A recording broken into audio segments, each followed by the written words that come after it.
take a step through time in a sci-fi romance film, and a new movie dives into the company that triggered one of the worst drug epidemics in American history. Film critic Tony Toscano has your morning reviews.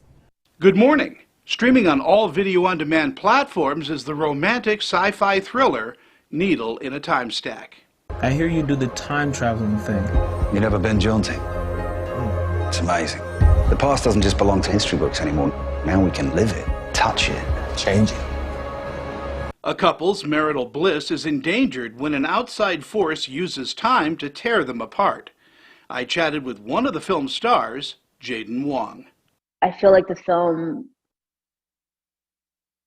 sort of poses this possibility, and that is to but believe in love, you know, that's something to believe in, and that's something to hang on to search for, to fight for.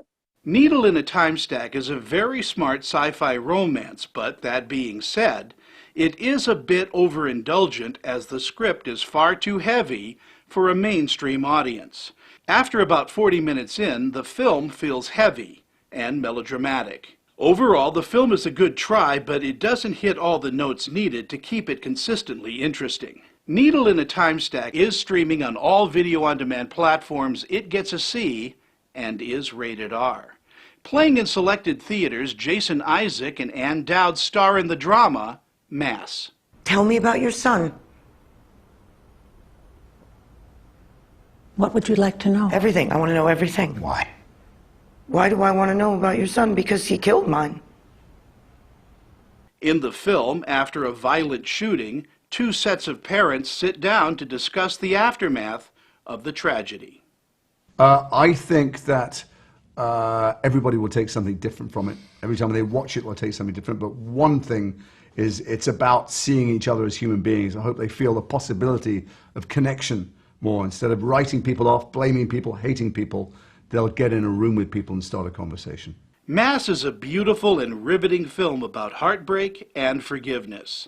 As one of the few must-see films this year, this compelling story must not be missed. Again, it's playing in selected theaters and gets an A. It's rated PG-13.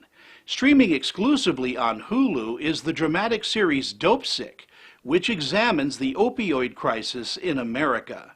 I chatted with the series creator and director, Danny Strong. Purdue Pharma, they've been marketing the drug as something that's non-addictive, when it clearly is. All your doctors are going to be asking, how is this even possible? Your most effective talking point are these magic words. Less than 1%. Less than 1%. Less than 1%. Less than 1. They told me that less than 1% would become addicted. It's not just one story. It's a lot of stories, and there's a lot of moving parts to it, and it's complex. But then there's also a simplicity at its core. There's a pharma company that was a criminal company that lied, manipulated, obfuscated, peddled their way into making billions by selling a highly addictive drug as non-addictive. Although the acting is top-notch, Dopesick is too preachy and offers up subplots that are just annoying. In the end, Dopesick is a jumble of political, social, and moral attitudes that pull the audience out of the main story. Again, Dopesick is streaming exclusively on Hulu. It gets a D and is rated TVMA. For ABC4, I'm film critic Tony Toscano. Thank you.